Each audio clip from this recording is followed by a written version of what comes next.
Hola amigos, bienvenidos a otro episodio de Sábados Culturales que voy a dedicar a un tema que tal vez haya tocado antes, no lo revisé, pero no importa porque siempre hay ángulos nuevos y hay libros nuevos que mostrarles, así es que lo dejamos ahí. Además, como siempre digo, no tengo por qué suponer que todos ustedes ven todos mis programas, ni mucho menos. Así que vamos a ir a eso. Vamos a hablar de las cosmovisiones. Yo estoy usando esta palabra porque se echó a correr nuevamente.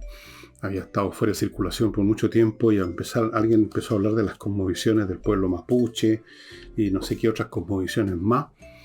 Así es que vamos a usar este concepto que no es muy preciso, pero es sugestivo por lo menos. Segunda cosa que quiero contarles antes de entrar en materia es que todo lo que yo les digo acá, o prácticamente todo, por lo menos todo lo que importa, no es de mi invención ni de mi creación. Son cosas que he estudiado, que he leído, que me han hecho sentido y que yo tengo la ambición, es mi única ambición de transmitirla para interesarlos, para darles a ustedes lo que yo recibí, una visión distinta, original, refrescante, o quizás ni siquiera refrescante ni original, pero un repaso. A veces hay que repasar las tablas de multiplicar para no olvidarlas. Esa es mi ambición y ninguna más. No pretendo estar creando grandes teorías sociales, por lo menos no en este programa. Quizás en otra parte puedo intentarlo, ¿por qué no? Entonces vamos a entrar a las cosmovisiones. Pero antes de entrar a las cosmovisiones, les quiero recordar a Ignacio. Se los voy a recordar prácticamente todas las veces, porque es un caso que lo necesita. La familia de Ignacio necesita un permanente aporte de nosotros, los ciudadanos, los civiles, cosa que no hace el Estado, para poder atender las necesidades de su guagua, cuyos tratamientos de salud son increíblemente caros. Eso es todo el punto. Ahí está la dirección bancaria del papá de Joaquín, para que ustedes se pongan con unas pocas lucas, las que les parezca adecuado, y ojalá fuera todos los meses así. Yo lo considero en mi casa como una cuenta, como así como uno paga todos los meses el agua, la luz.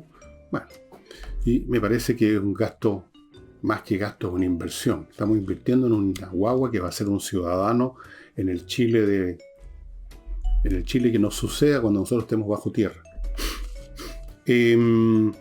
Segundo, mis libros están disponibles en elvillegas.cl/tienda.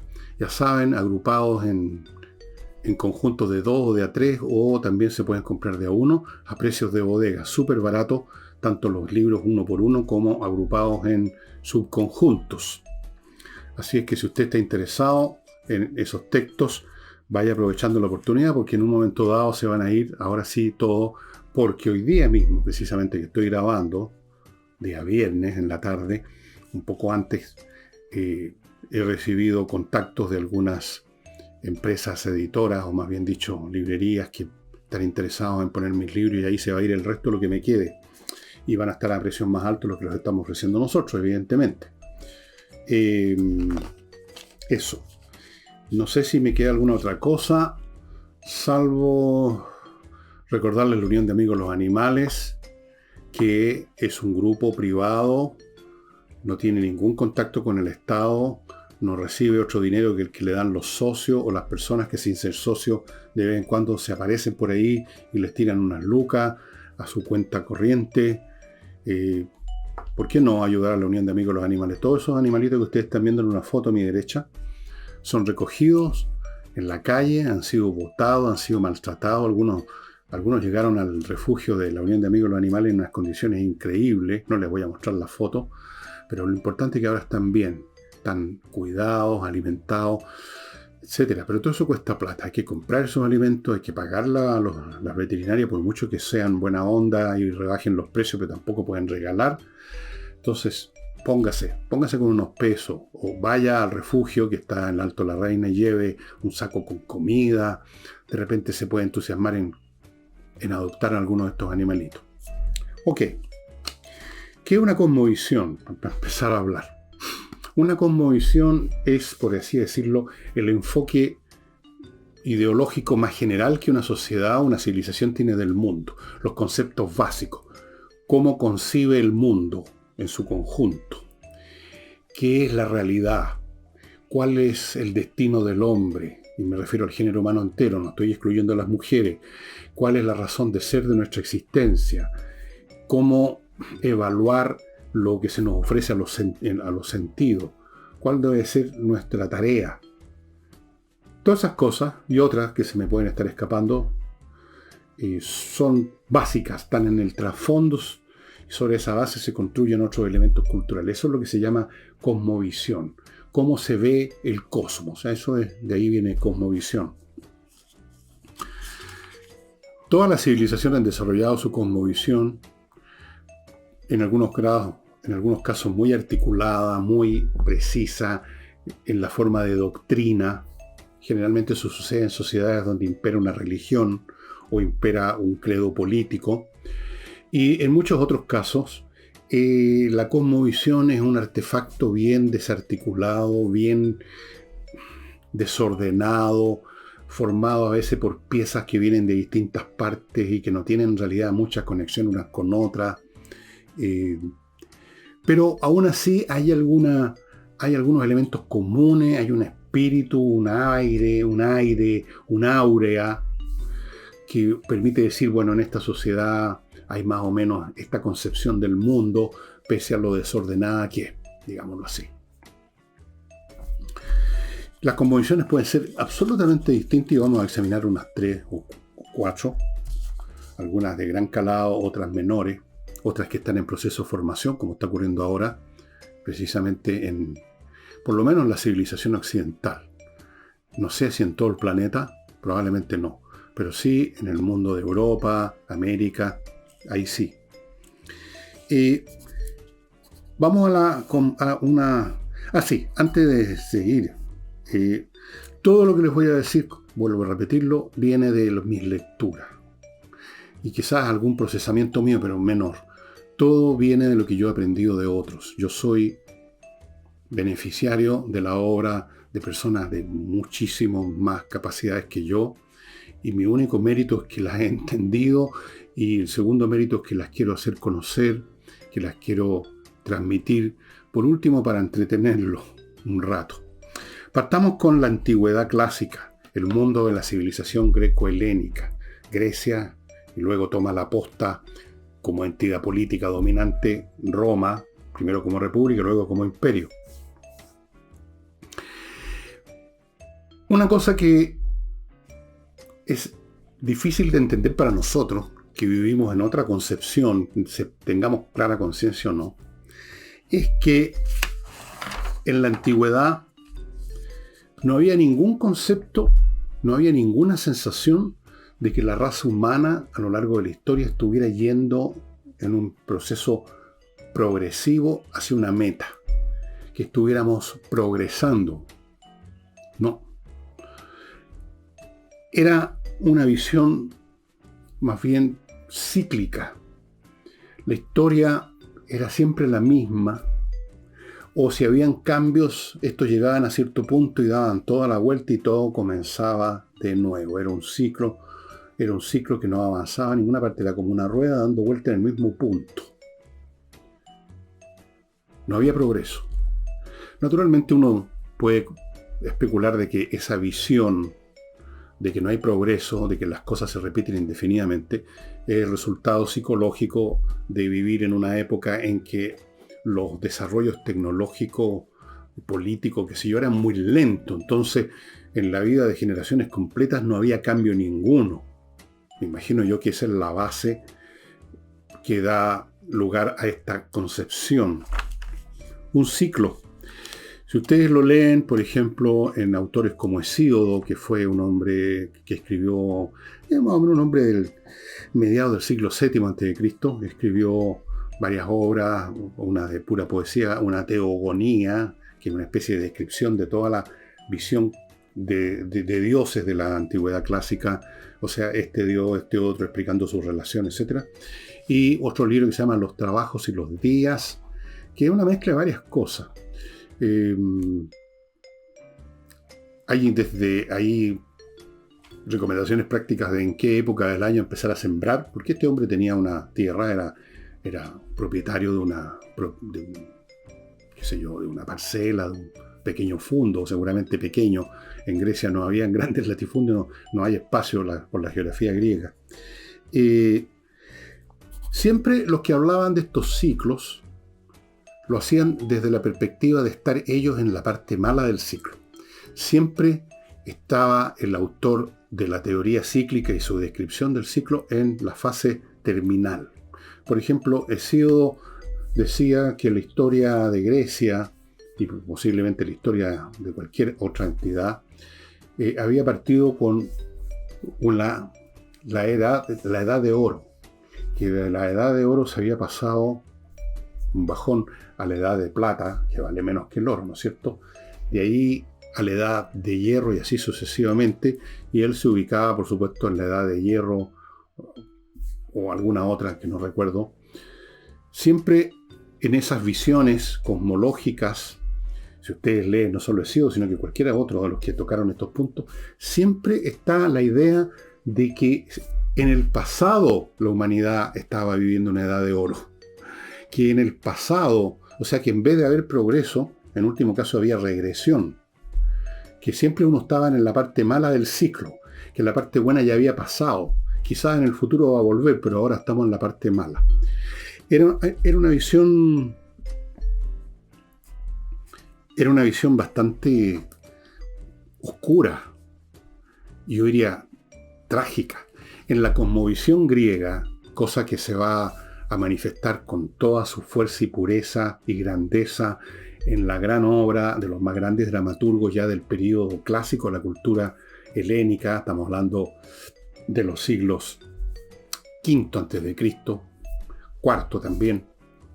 Bueno, estas cosas, las fechas no, es bastante arbitrario. Estamos hablando de autores como Esquilo, Sófocles, Eurípides, pero hay muchos más. Si ustedes leen cualquiera de las tragedias de estas personas, se van a dar cuenta que no hay nunca happy end. Siempre es trágico el final.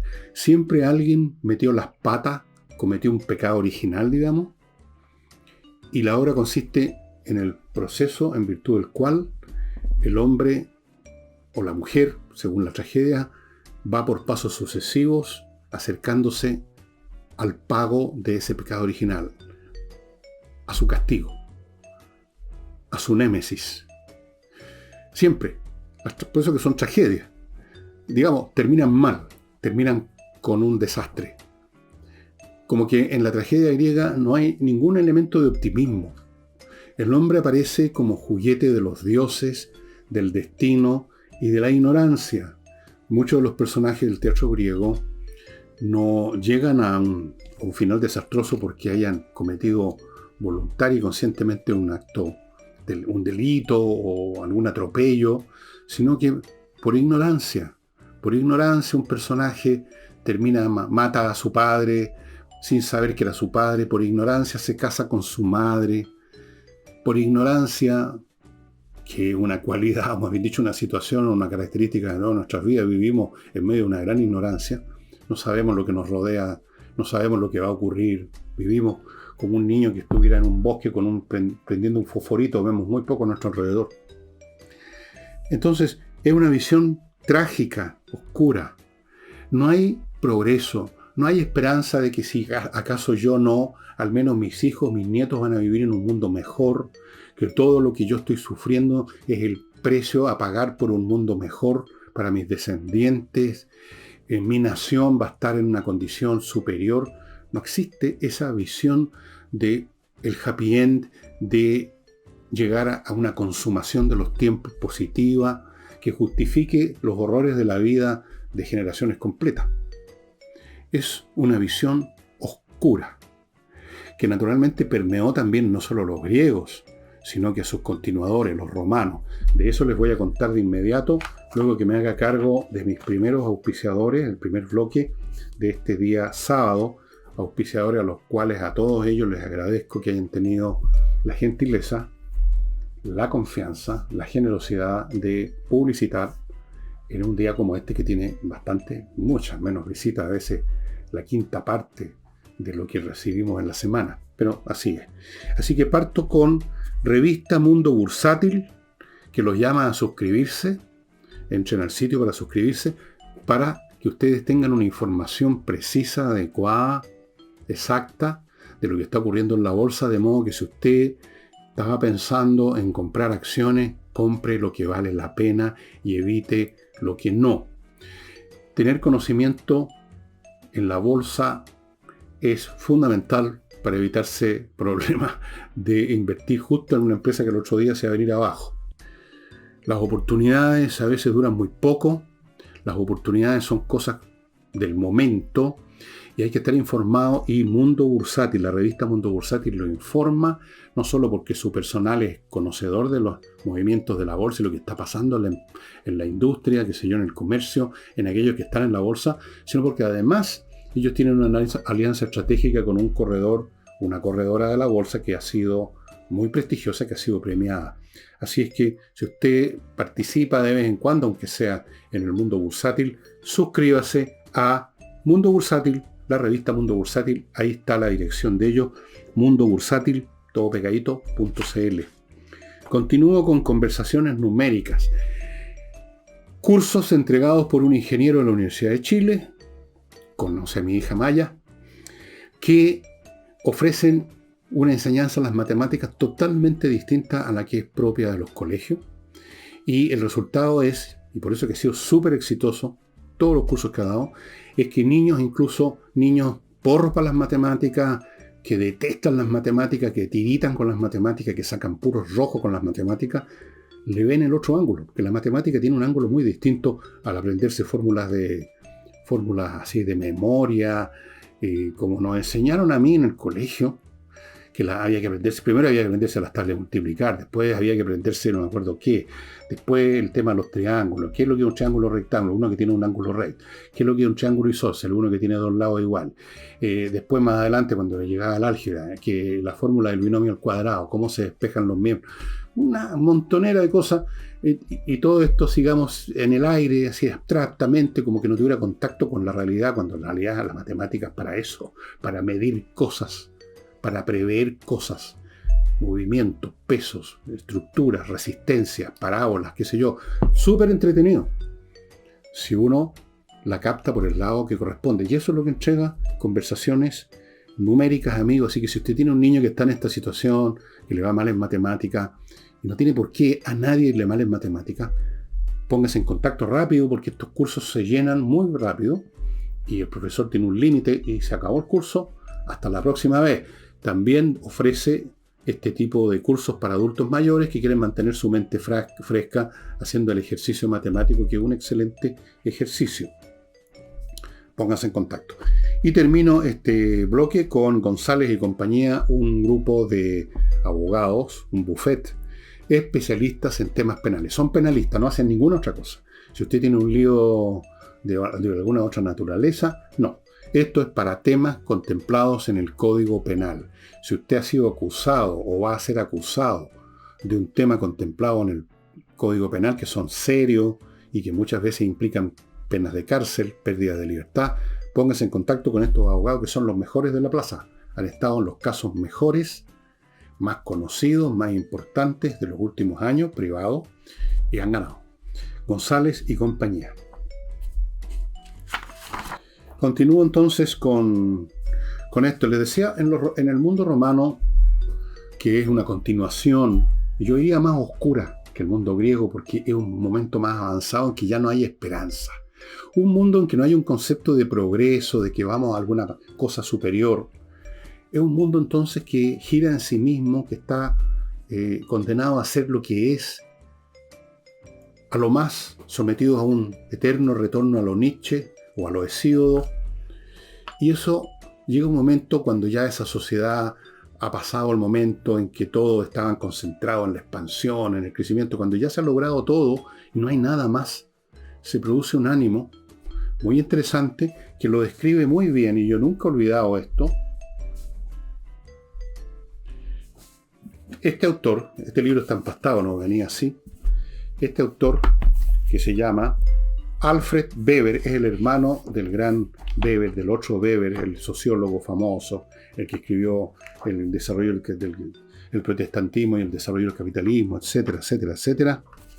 Este es el hermano. Alfred Weber escribió este libro en 1935, se llama Historia de la Cultura, es un libro fantástico. Yo lo leí hace tantos años que miren ustedes cómo están las notas amarillando, las notas mismas, con la letra que tenía entonces, con tinta negra. Bueno, no sé de dónde la saqué esta.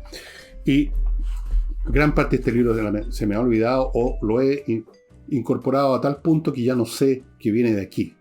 Eso es la mejor forma de aprender, cuando uno no recuerda dónde lo aprendió porque lo tiene incorporado totalmente en su espíritu. Pero hay una parte que sí siempre recuerdo que me hizo mucho sentido para entender el espíritu que reinaba en el Imperio Romano, que es este mundo que ya no tiene futuro. Y dice, está hablando de ese momento, y dice: del legado que hemos recibido de Roma, lo que nos descubre el secreto íntimo de las épocas romanas imperiales es ciertamente el número abrumador de retratos, estos retratos en piedra, o sea, bustos, ¿no? En los cuales encontramos viejos modos etruscos de tipo naturalista envueltos en las formas del idealismo griego. Estos retratos constituyen un relicario gigantesco que nos descubre los rasgos individuales del espíritu trágico resignado del largo periodo final del mundo romano. Y como maravilloso aditamento a esto, hallamos casi siempre un sobreponerse lleno de altura, de alteza, a dicha resignación. Y también hallamos siempre la compostura y contención que dimanan del espíritu clásico. Y yo quiero mostrarles algunos de esos retratos que los tengo en otro libro.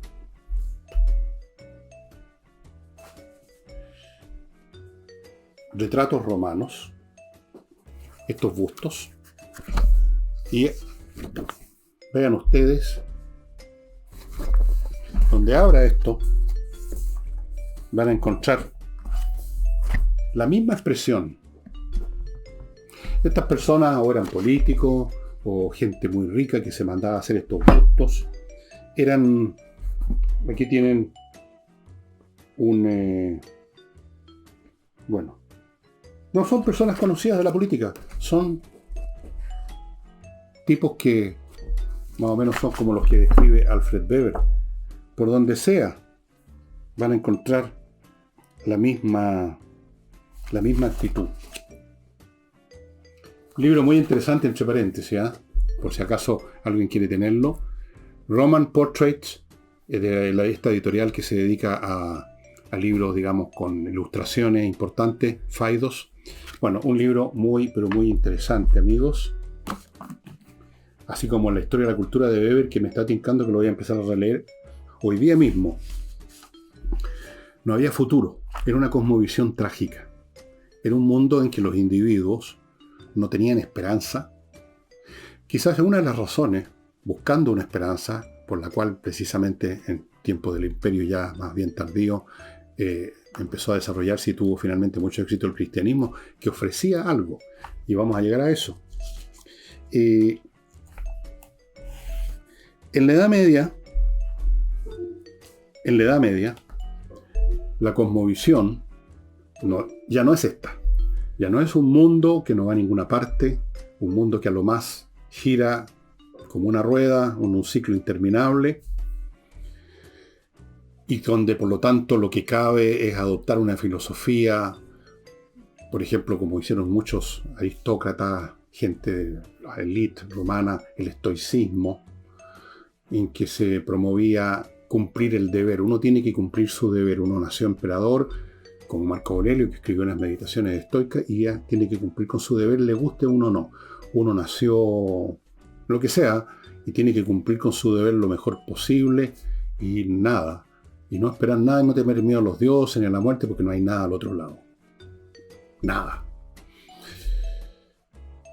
Pero en la Edad Media, y antes de eso con el triunfo del cristianismo, a finales del Imperio Romano, a los que se convirtieron a esa fe, la cosmovisión cambia completamente. En el sentido de que ya no importa el mundo, en primer lugar. Si el mundo está en un ciclo perpetuo, o si acaso hay un progreso, o si acaso lo que sea, da lo mismo, porque el fin de la vida es abandonar esta vida en las mejores condiciones para irse al cielo. La salvación es una cosmovisión de salvación. Y en esos tiempos, cuando el cristianismo comenzaba a crecer y a desarrollarse en el Imperio Romano, una gran cantidad de gente se iba a monasterios, otros se iban de anacoreta, se metían al desierto, así vivían de nada casi. Otros a órdenes religiosas que se empezaban a desarrollar. Porque no importaba la vida acá. No importaba si había esperanza o no había esperanza. No importaba si los tiempos iban a ser siempre iguales o sometidos al eterno retorno. Lo que importaba era la salvación del alma. Estar aquí era simplemente una especie de infierno que había que sobrepasar de la mejor manera, como devoto, hijo de la iglesia, rezando, siguiendo las normas y esperando entonces la salvación en el otro mundo. Esa es una cosmovisión completamente distinta de la antigüedad. En la antigüedad, volviendo ahora a ello, ese mundo sin esperanza promovía, especialmente en algunos momentos de la historia de Grecia, promovía el que los individuos desarrollaran al máximo sus potencias, fueran héroes, de alguna forma o de otra, como Aquiles, el hombre que le dice a su mamá: si vas a Troya vas a morir, si te quedas acá vas a vivir muchos años, y dice Aquiles: prefiero ir a morir y tener gloria y fama a quedarme aquí años de años en la oscuridad.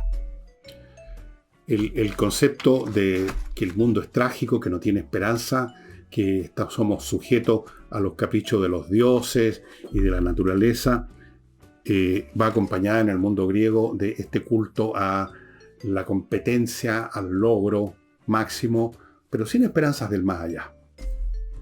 Una vez muertos, los héroes o la gente común y corriente se va por igual a un lugar sombrío, oscuro y sin esperanza, que llamaban Hados, el Hados. Muy distinto a la cosmovisión cristiana, donde lo que interesa es el otro mundo. Lo que interesa es las enseñanzas de Jesucristo. Lo que interesa es pasar por esta vida de la manera más libre de pecados posible para ganarse el cielo. Y esa cosmovisión no solo empezó a permear a números crecientes de habitantes del Imperio Romano, no a todos, pero a un número creciente, sino que fue la cosmovisión de la Edad Media. No hubo otra, no había otra. No había otra. Todo estaba dominado por la iglesia, por la cosmovisión de la iglesia, de la cristiandad. Todo. Absolutamente. No solamente la conducta de los individuos, sino que la visión de cómo era el mundo. La astronomía, por así decirlo, del mundo medieval es una astronomía que está en sintonía con las enseñanzas de los padres de la iglesia, de la Biblia, y de ahí que existía vigente el sistema de Ptolomeo, de que la Tierra era el centro del universo y todo, el Sol y todo giraba alrededor. Tenía que ser así, en concordancia con la idea de que aquí se estaba librando en la Tierra, era el lugar más importante del universo, porque aquí se libraba la lucha de los seres humanos entre el bien y el mal por llegar al paraíso. Entonces no podía concebirse que la Tierra fuera un elemento más del cosmos, era intolerable eso. Es una cosmovisión que naturalmente ahogó el desarrollo de las ciencias totalmente, que hizo vivir a generaciones tras generaciones en el terror del infierno, porque del infierno habían descripciones muy detalladas en las iglesias, en los vidrios, digamos, los vitrales, en los muros. Los curas además predicaban de lo mismo. El infierno era detallado con los castigos. Del cielo no había ningún detalle. El cielo, no sé qué se hacía en el cielo, pero en el infierno era mejor no llegar ahí. Entonces generaciones de hombres y mujeres vivían con el terror del infierno, vivían completamente encerrados en esa burbuja ideológica religiosa,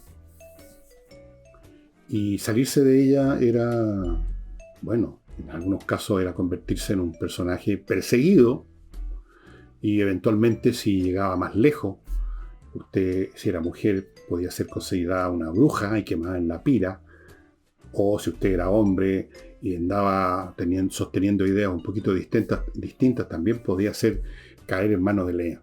Pero que bueno, esto un poco más tardío, la Inquisición no era fácil, era una cosmovisión sólida, dura. No había manera de salir de ahí. No era una burbuja, era una cúpula, por así decirlo. Esa cosmovisión comenzó a trizarse y tenemos este periodo que los historiadores llaman el famoso Renacimiento. Y más o menos las fechas también, es difícil dar fecha, depende de cómo uno lo conciba, pero para no equivocarnos ni para atrás ni para adelante, digamos siglos XIV, XV, XVI también, XV, XVI mejor, más preciso. Ahí, por muchas razones que sería muy largo detallar, empieza a resquebrajarse esa visión a partir en Italia, donde habían otro tipo de sociedades, no era el mundo feudal del resto de Europa, era un mundo donde predominaban las ciudades, con otro tipo de vida, el comercio, los artesanos. Eso genera un espíritu diferente. Ya no hay multitudes enteras de siervos sometidas al Señor, sino que más bien lo que tenemos son ciudades con comerciantes muy ricos, comerciantes no tan ricos, artesanos. Es otro mundo social. Y de ahí emerge, por supuesto, con más facilidad, no solo una tremenda cantidad de grandes artistas, como todos sabemos, hacían, pero pululaban en la Italia de ya del 1400 para adelante. Empieza a resquebrajarse, empieza a llegar material de los antiguos, de Constantinopla. Ya estaba llegando antes, pero empezó a llegar más cuando cae Constantinopla en el 1453.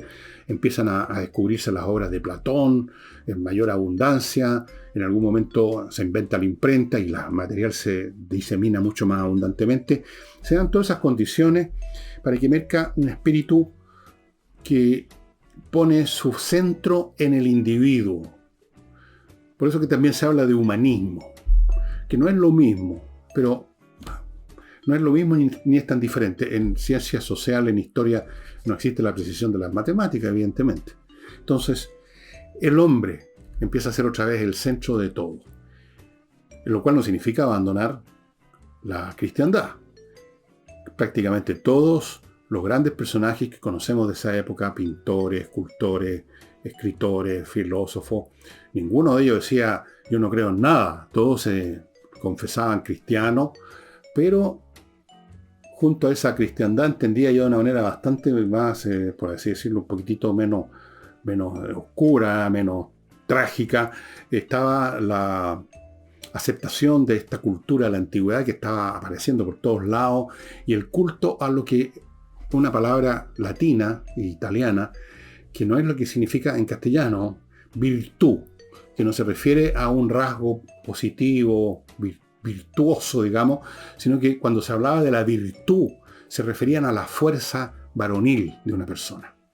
Una persona con fuerza, con personalidad, con grandes hechos y logros. Una de esas personas que se imponen era una persona con virtud. Porque virtud es una palabra derivada de otra que tiene que ver con la virilidad, con los varones. De ahí viene la palabra virilidad. Todo lo que tiene que ver con varones, con hombres, entonces virtud es una palabra relacionada con ese pequeño mundito semántico. Entonces no es lo que ahora vemos virtuoso en el sentido que es bueno, que regala, quien entrega todos sus bienes a los pobres. No tiene que ver con eso. Era el tipo virtuoso, un tipo que se desarrolla a sí mismo, que tiene fuerza, que destaca, incluso en lo malo. Y podríamos decir que esos tiranos de las ciudades italianas, implacables con sus enemigos, capaces de matar a medio mundo, tenían virtud, tenían fuerza.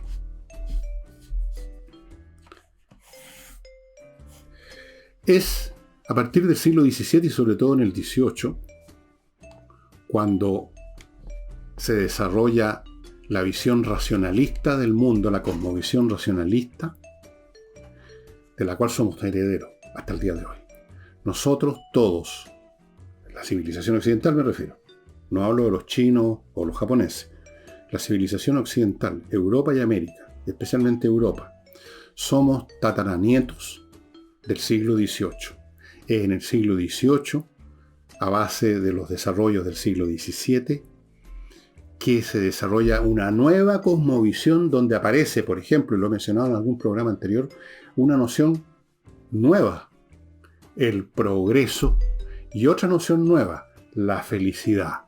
Los seres humanos tienen derecho a la felicidad, a buscar la felicidad, y esto es posible porque es posible el progreso, porque podemos crear sociedades más justas, etc. O sea, más o menos la visión que tenemos hoy día.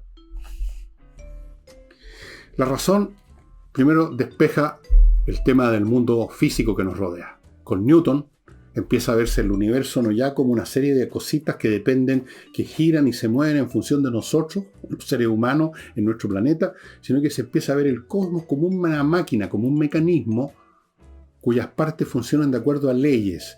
Las leyes formuladas matemáticamente por Isaac Newton, la ley de gravitación universal. Empieza a verse el mundo como un conjunto de objetos materiales que se relacionan mecánicamente de acuerdo a leyes físico-matemáticas. Eso ya es un cambio inmenso. ¿Cómo se llegó y se desarrolló eso? Una larga historia. Ustedes recordarán, Galileo dice, ¿saben qué más? El Sol no gira alrededor de la Tierra, sino que al revés, y casi le costó la vida. O sea, fue sometido a una inquisición por la Iglesia y quedó bajo arresto domiciliario el resto de su vida. No lo llevaron a la pira porque ya era famoso Galileo, por muchas razones, pero no fue un camino fácil. Pero eventualmente en el siglo XVIII, ya estamos hablemos de mitad del siglo XVIII, se ha establecido una visión del mundo físico completamente distinta y esto desborda hacia el mundo social. Empieza a verse todo como posible de ser organizado conforme a razón, o también como ellos llamaban, conforme a leyes naturales. Así como los planetas, las estrellas se mueven de acuerdo a leyes naturales determinadas por Isaac Newton, la vida en sociedad debiera también moverse de acuerdo a lo que es natural conforme a la naturaleza humana. Eso es un concepto, digamos, bastante vago y bastante equivocado. Pero no importa, conforma una visión. Entonces la idea es, si nos atenemos a organizar nuestra vida social de acuerdo a razón, vamos a vivir todos felices y contentos y vamos a progresar. Y por la misma cosa, por el mismo uso de la razón, se empieza a ver todos los elementos que existen como no naturales, como desviaciones de lo natural. Que existan monarquías, que exista nobleza, que exista una iglesia que impone tales o cuales normas. Todo les empieza a parecer como absolutamente inviable, insostenible, injusto. No sé si les recuerda más o menos el tipo de visiones que predominan hoy, especialmente entre la gente más joven. Entonces, se empieza a creer en el progreso, cosa que todavía nosotros creemos, y se empieza a creer que es posible la felicidad, cosa que ya no creemos tanto, pero por lo menos incluso de una manera degradada está presente ese concepto de felicidad. Pero ¿de qué manera está presente? Lo vamos a ver de inmediato, luego de que me haga cargo de mi próximo bloque, constituido por este polvito mágico Oxinova, que convierte ese polvito mezclado con agua, se convierte en una colonia de bacterias que destruyen, allí donde usted echa este líquido, las bacterias que producen el mal olor. Se acaban los malos olores porque se acaban las bacterias del mal olor, que son las bacterias que inician la descomposición orgánica. Si el mal olor no viene por sí solo, viene porque algo se está descomponiendo. Y no se está descomponiendo por sí solo, sino porque hay unas bacterias que inician el proceso. Por eso que usted pone las cosas en el refrigerador, para poner a dormir las bacterias de la descomposición y preservar las cosas, ¿no es cierto? Pero hay otras que usted no las puede meter en el refrigerador, como las cosas que se van por el vertedero, la cocina, todo ese material orgánico se va depositando en las cañerías, qué sé yo, y ahí empiezan los malos olores. Oxinova es el remedio. Usted lo vierte allí donde vienen los malos olores, o lo vaporiza, si es una zona más grande. Santo remedio, estimados amigos. Continúo con Fundo Las Cumbres, una opción inmobiliaria de tener un terreno maravilloso en el sur, cerca de Puerto Vara, a 10 minutos de Puerto Vara en auto, pero al mismo tiempo lejos de Puerto Vara, en el sentido de que usted va a estar en estas parcelas del Fundo Las Cumbres, en medio de un bosque, amigo. Esto es bastante inédito. Casas, parcelas que están con árboles por todos lados. No tiene usted que estar plantando para que en 20 años más crezca algo. Ya va a estar en medio de un bosque. Eso es un privilegio, creo yo. Esto está en una zona muy bonita cerca de de Puerto Vara, que es lo que llaman la playa Klinichek o algo por el estilo. Klinichek, sí, creo que es así. Fundo Las Cumbres, amigo. Aquí hay un QR. Tómenlo en su celular ese QR y con eso van a poder ir al sitio para ver más detalles y conocer la opinión de los que ya están ahí. Y termino este bloque con Climo, que les recuerda que está en su White Week, su semana blanca, que termina el 30 de noviembre. Promociones con los equipos, con la instalación y con la mantención. ¿En qué consisten las promociones? Bueno, véanla. Plata, descuento, montones de beneficios. Se está yendo muchos equipos. La gente se dio cuenta que vienen los calores ya y apúrese porque si no va a quedar atrás en la cola y se va a demorar la cosa. Vaya ya entrando a miclimo.com.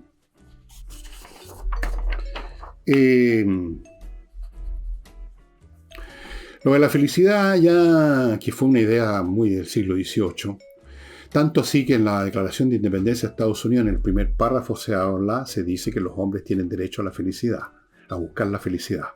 Ahora sonaría un poquitito ingenuo, pero ese concepto cambió ya a principios del siglo XIX con un señor, un pensador británico llamado Jeremy Bentham, un utilitarista. Este utilitarista Bentham, digamos que moduló el concepto de felicidad de una manera un poco más práctica, podríamos decir. Dijo, el objetivo de una sociedad es conseguir el máximo de bienestar, ojo, no lo de felicidad, para el máximo de gente. Yo creo que ese concepto está vigente hoy en día, con otras palabras, con otras maneras de enfocar el tema. Todos estos temas, la felicidad o el bienestar o pasarlo bien o como lo llaman ahora, un buen vivir, como sea que lo palabreen, este concepto del siglo XVIII, el siglo de las luces, está presente.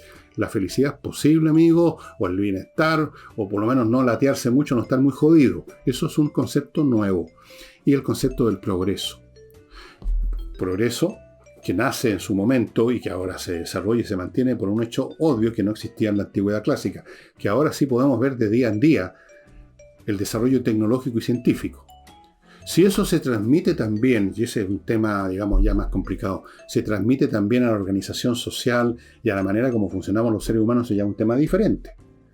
Muchos hechos que han ocurrido incluso hoy, que ocurren hoy, salvajadas que vemos en guerra, como estos ataques que sufrieron en Israel por parte de Hamas, personas que estaban en una fiesta y que los descuartizaron, que les cortaron la cabeza, que los quemaron vivos. Bueno, cosas como esa y otras, muchas otras más. Lo que pasó en la Segunda Guerra Mundial, en fin, lo que pasa cada momento.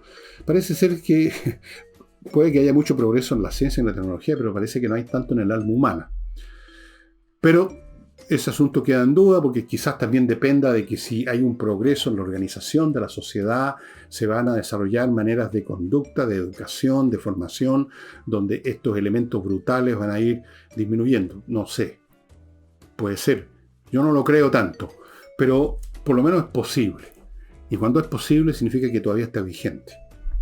Esa es la cosmovisión que existe hoy en día, que existe desde el siglo XVIII en la civilización occidental.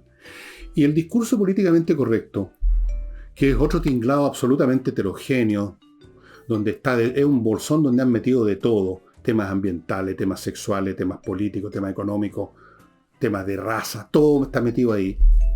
Pero con un poquito de buena voluntad uno podría decir que esa es una derivada más, al mismo tiempo más desordenada y al mismo tiempo más sofisticada de las visiones del siglo XVIII, en todos los sentidos.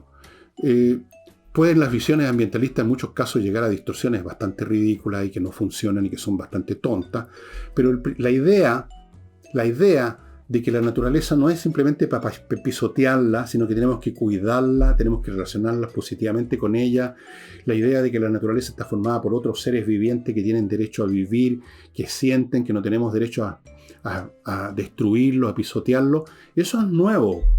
Es un desarrollo que parte en el siglo XVIII. En el siglo XVII todavía un filósofo como Descartes podía decir que los animales, todos los animales, salvo nosotros, eran máquinas. O sea que daba lo mismo hacer sufrir un animal. Era una máquina nomás, como romper un juguete. Ustedes comprenden que eso ya no es válido. O sea, no funciona así hoy en día. Da lo mismo cuántas distorsiones, sobre todo cuando estas cosas son llevadas al terreno de cómo aplicarlos operacionalmente, se cometen multitud de errores y distorsiones, pero el principio es, por supuesto, un desarrollo, una sofisticación de esas miradas del siglo XVIII a la naturaleza con un ángulo distinto al que había habido antes. Y podríamos tomar otros elementos de este discurso políticamente correcto, casi todos distorsionados, casi todos simplificados, casi todos convertidos a veces en instrumentos políticos nefastos, pero que tienen un principio, cuando eran un principio antes de convertirse en un cliché, positivo, y que también son un desarrollo del pensamiento del siglo XVIII. Tenemos una cosmovisión que podríamos, si tuviera que describirla, en la cual tenemos una conciencia más ampliada del mundo que nos rodea. Ya no solo estamos conscientes del prójimo y de cómo convivir de una manera más justa y mejor y menos violenta y más amistosa y más solidaria con los demás, sino que nuestra visión empieza a incluir a nuestros hermanos que nos rodean, los animales, la vida que nos rodea. Empieza a abarcar la naturaleza. Entonces ya cortar un árbol se convierte hoy en día en algo que produce molestia, que produce preguntas, cosa que antes no existía eso. Lo vemos todos los días que hay una actitud diferente. Y lo mismo con el tema de las distintas sexualidades, que se ha convertido de repente en un esperpento ideológico que se ha llevado a un extremo de exageraciones absurdas y que se trata de imponer ciertas cosas. Es verdad, pasa siempre con todos los principios cuando se convierten en parte de un movimiento. Pero el principio es una sofisticación, un desarrollo, un refinamiento de una idea de tolerancia con respecto a las preferencias sexuales del prójimo. Eso es indudable. Es evidentemente preferible, e indudablemente un progreso, aceptar tranquilamente que existe gente que le gusta personas del mismo sexo, homosexuales, a vivir en un periodo en que los homosexuales eran arrojados a la pira. Obviamente que hay una diferencia sustancial y uno podría decir, aquí hay un progreso del espíritu humano, por mucho que, como ocurre siempre, en un momento dado se producen distorsiones. Eso ocurre siempre. El cristianismo, que es una religión basada en el concepto de caridad, también en un momento dado cayó en distorsiones que llevaban a turbas de fanáticos, monjes fanáticos, a matar, a destruir y a quemar, porque suponían que Dios, como si fuera una persona que tiene celos y que tiene rabia, o sea, con una concepción muy penca de Dios, estaba molesto porque había un templo pagano, entonces había que ir a quemarlo. Estaba molesto porque existía una matemática llamada Hipatia, que era pagana, entonces había que matarla y la mataron. Entonces, esas distorsiones están siempre presentes. Pero evidentemente que en este llamado discurso políticamente correcto que los gringos llaman woke, si uno con un poquito de buena voluntad descarta las distorsiones, las exageraciones, los tremendismos, los histerismos, la simplificación, hay un módulo que yo considero correcto, un módulo, digamos, que significa un progreso del espíritu humano. Es una cosmovisión más generosa, más amplia. Y también más ingenua, si ustedes quieren, porque tal vez no existe ese progreso, tal vez seguimos siendo unas bestias que nos matamos unos a otros, seguimos explotando la naturaleza, quizás con gestos de hipocresía, ahora con miradas, ojos en blanco, pero lo seguimos haciendo. No tiene tanta fuerza el discurso en comparación con los actos, se puede hablar de una cosa y se hace otra, es verdad. Pero aún así es un progreso comparado con tiempos en que ni siquiera existía la necesidad de ser hipócrita y de contarse un cuento, sino que de frentón como uno vio, como yo vi de niño, a niñitos de mi edad, torturando un animalito para divertirse. Eso hoy día es bastante más difícil que ocurra. O sea, si pillan a un cabro haciendo eso, le dan una pateadura a sus propios amiguitos, yo creo. Y si es un adulto, le cae la teja legal encima. Entonces, es una cosmovisión, y si uno se pone optimista, podría pensar que así como la tecnología y la ciencia, obviamente que se han desarrollado, eso sería ridículo discutir eso, las cosmovisiones, por lo menos por momentos, se hacen más cósmicas. no más cómicas, más cósmicas, más amplias.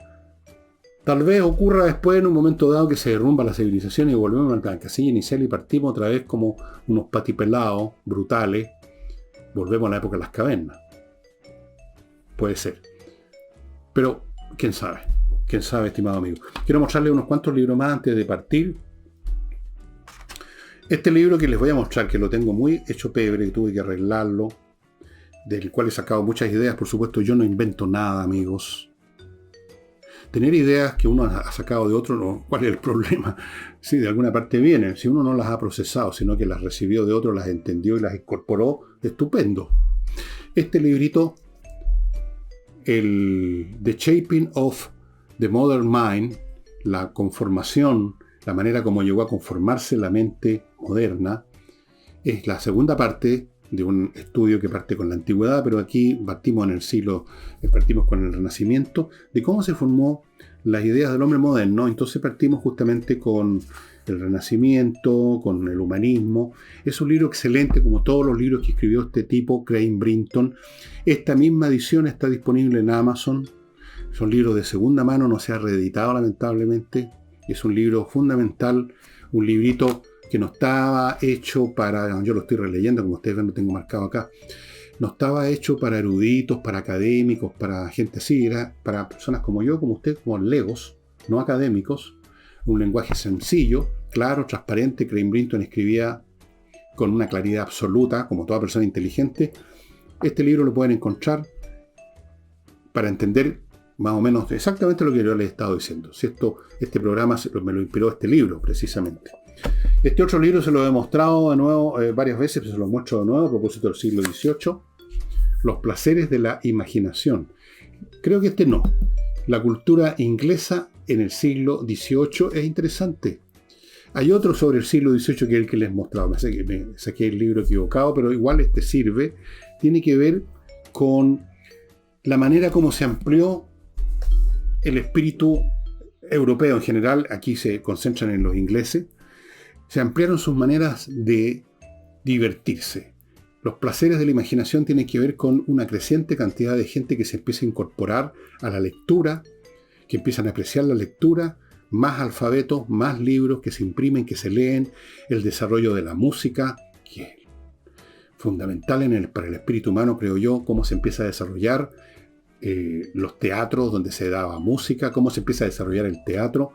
Es bien interesante este proceso porque en esto, como en lo de la visión, la cosmovisión, el siglo XVIII es nuestro tatarabuelo, amigos. De todos estos libros yo los insto fervorosamente a este. Hay ediciones en tapadura que son carísimas, $70, $100, porque ya no están disponibles, pero esta edición de The Mentor Book, que en su época costaba 50 centavos, este libro que ya está amarillando y que se está cayendo, yo lo he arreglado con plásticos y cosas por todos lados. Yo lo compré ya muy destruido, pero me alegro de haberlo hecho. Este libro lo escribió Crane Brinton en el año 53, lo dedicó a su señora, y esta edición que tengo en mis manos es ¿de cuándo es esta? De los 60, de principios de los 60.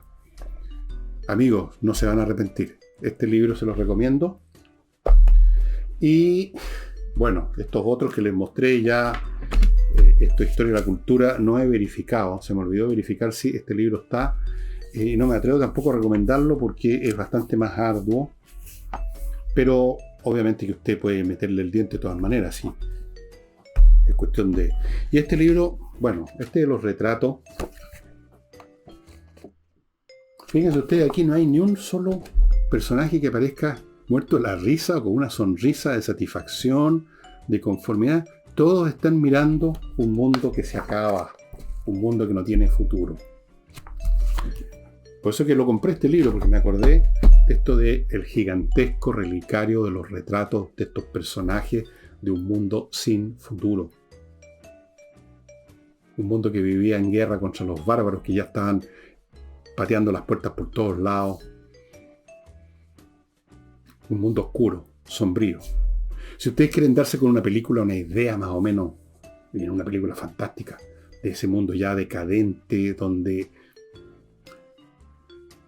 prima el deber para algunos y el placer físico para otros, porque no hay otra cosa, vean la película Satiricón de Fellini. Yo creo que la pueden encontrar en alguna parte en la internet. Satiricón está basado en una novela escrita por un romano, Petronio, en el primer siglo después de Cristo, en la época del emperador Nerón. Petronio se llamaba este señor y escribió Satiricón. Interesante libro. Y eso sería todo por hoy, salvo recordarles, amigos, Kaizen Automotriz, si tienen su auto que no está seguro si le va bien o le va mal, llévelo a Kaizen Automotriz, son expertos en la prevención. Van a revisar todo, en que el auto parece que está perfecto, van a encontrar cosas que hay que arreglar antes de que le deje botado en pana. Amigos, fundamental, porque uno siempre se queda botado. Las panas no se producen en la casa, se producen en la carretera. Y termino con Higiena, la academia de música para aprender en su casa mirando una pantalla, porque son clases online, ya sea piano, guitarra, flauta, saxofón, contrabajo, ukelele, voz, con, ¿qué más? Percusión, montones de instrumentos, amigos, por vía online, lo hacen muy cómodo y muy fuerte. Y si usted tiene dudas, pida una clase demo que va a ser exactamente igual a una clase que usted estuviera pagando. Demo, ahí usted va a poder decidir, estimados amigos.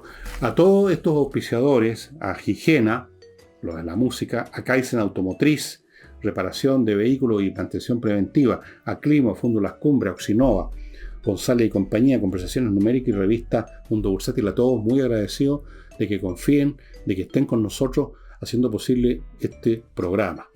Y ubiquen de inmediato, sí, una última cosa súper importante. Está listo, amigos, Parasitismo y su versión en América Latina. Está disponible ya físicamente, como ustedes pueden ver, en la librería de Edisur, ahí en compañía 1025. Creo que está a 12 lucas. Es un fantástico libro de este señor Stanisław Andrejki, nacido en 1919 y que murió el año 2007 a los 88 años.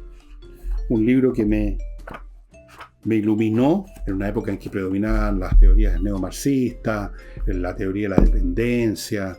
Ahí funcaban los Teotonio dos Santos y otros brasileños que estaban de moda, Enzo Faleto, un montón de sociólogos chilenos y extranjeros. No, Enzo Faleto era más bien beberiano, pero llega este tipo y es como un aerolito que cae del cielo, una cosa completamente distinta. Por supuesto no le dieron pelota, yo le di pelota. Y tanto le he dado pelota que, a pesar de que ya nadie se acordaba de este libro, que el autor murió, me tincó que había que resucitarlo, especialmente en los tiempos que vivimos hoy. Se los recomiendo fervorosamente. Yo, desde luego, lo voy a leer de nuevo. Los datos y las cifras son de los años 60 y por lo tanto están absolutamente obsoletas. Pero los conceptos y las ideas de Stanisław Andrejki, yo diría que están más vigentes hoy día que nunca. Ya, y ahora sí, amigos, termina el programa. Muchas gracias por... ¿Dónde está esta nota? Muchas gracias por su atención. Voy a tener que leer de nuevo este libro y poner la nota donde corresponde. Y será hasta siempre. O será más bien dicho hasta mañana, no hasta siempre. Acompáñenme mañana domingo. No sé qué autor voy a poner, pero voy a buscar algo que ojalá les despierte la curiosidad. Barton, un personaje tan espectacular, no despertó mucha curiosidad en ustedes. Debieran. Y entre paréntesis, aquellos que entran aquí al programa los domingos o el sábado a hacer comentarios estúpidos, no lo hagan, por favor. O sea, está bien ser tonto, pero por lo menos trate de disimularlo, le digo a esas personas. Vamos a ver qué autor encuentro para este domingo. Muchas gracias, chao.